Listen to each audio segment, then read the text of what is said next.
Hi, my name's Jonathan Hicks and I'm at War Games in London today, and I'm joined by James Morgan, Lucas Marshall, Ruben Healy. And we've just finished playing Solomon Kane. Now this is a prototype of a game, it's just been on Kickstarter, it's coming out next year. I think it's going to be released. It's an adventure game essentially, so this is Solomon Kane, but you don't control Solomon Kane. Each of you controls a virtue, so in this case I was courage, and you kind of influence, you see this is courage here, who can kind of move around and help Solomon in the spiritual realm, whereas the shadows kind of again move in the spiritual realm and trying to hinder his progress. But in the real world, there are other characters who you can go and talk to potentially, or characters who you might need to fight against. And the way you play the game is on your turn, you grab some dice, it's cooperative, so you roll your dice and you're using the dice to complete actions. So you've got a board with some actions on, but you're also drawing cards, and you potentially add cards into the different actions. So you can see if I have a heart and a circle, I can use this to do a fight. So I can use my heart on here, and the little crosses are actually wild, so that's great. I could use that one on here, and then I can trigger this action. So if I was close enough to somebody, Solomon Kane was in order to do a fight, you take whatever the value of the fight is, and you kind of draw one of these cards to add a certain number. These are multi-use cards, but in this case you have a 4, so you'd have a fight of 5, and then there's a table for comparing what happens as a result of the fight. It's not quite as clear-cut as simply do you defeat them or not.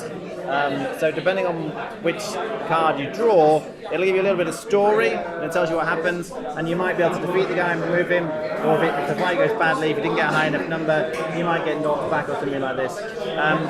Similar things will happen when you're talking, so again it's very story driven, so you might have an encounter with someone, you talk to them, and you might discover some part of the scenario. There are these story cards that you're following through that will give you various flavour text and objectives for you to complete in the mission, but all the while these shadows keep moving towards you. After each player's go, the shadows get to move, and the virtues can fight the shadows, but if they get to Solomon Kane, then it gets much harder for him to do what he needs to do. Alright, what do we think? Well, I thought the game was really good actually. I was initially attracted by the artwork really, but the game actually seemed quite low-key, but after playing it, the amount of different options and conversations and story paths that you get to go through is kind of quite compelling. So I really enjoyed it. Well, I've never actually played a game like this before. I mostly play like PvP games, and even though this does have a PvP aspect, I really like the idea of going around and asking people like about the situation and what you could do. And I just found it so interesting because you can play with three friends, including yourself, not including yourself. But I think it's a wonderful game. I'll probably late. My dad will probably lay back in. I really like the aspect of the game that you can play the same mission, the same story 1,000 different times and get the same different turnout every time. So you can do one mission, you can play the game through once and come out on top, and you could do the exact same moves, the exact same thing the next time, and with a completely different outcome. The story's different, there's a new scenario, the cards make the game exciting and interesting. You're never completely in control of the game.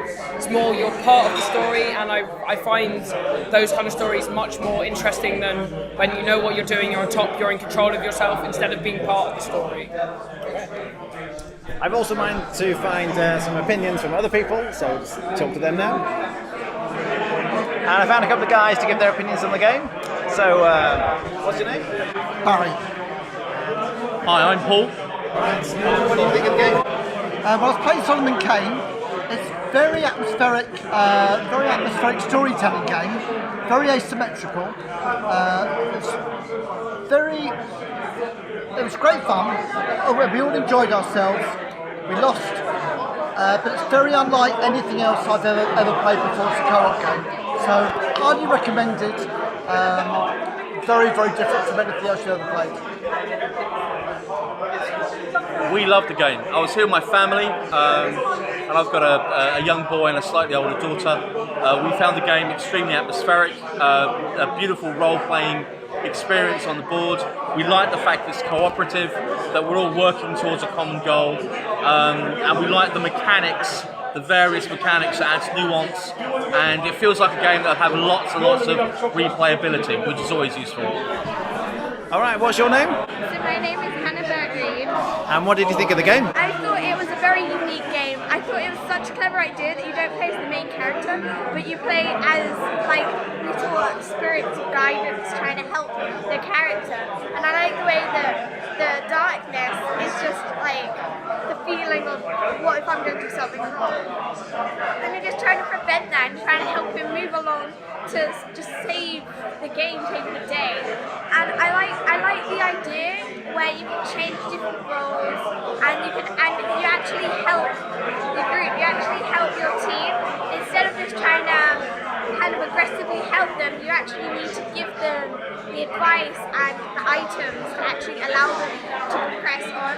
And I found it so clever that the different spirits have different ways to communicate and to actually to progress, because some might be able to provide light and like good well-being, and others might not. Others might just be able to get rid of a certain bad guy. So you really had to help and think about how you were going to do it. In all, I think it was a very good game. I think lots of strategy is needed, and I find it so very unique, and it is definitely one of the best games I've played so far. Okay, great, thank you very much. Okay, so I really liked it actually. It's very story driven, and the way you progress through, as it's like the campaign, depending on how well you do in one scenario, affects the setup for the next scenario. So if you do well, it makes the next scenario easier, or vice versa if you do badly. So I really like that. The cooperative element's really nice. I didn't really explain earlier, but in terms of the dice, if you find some dice you're not going to use, so on my turn, for instance, I didn't use, plus I can actually donate it to someone else. So on their board, when it comes down to their turn, they can use the dice.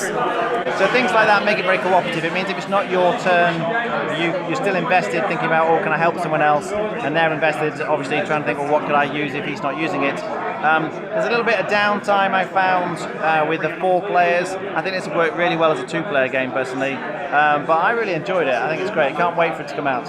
Right, thanks very much for watching. That was Solomon Kane.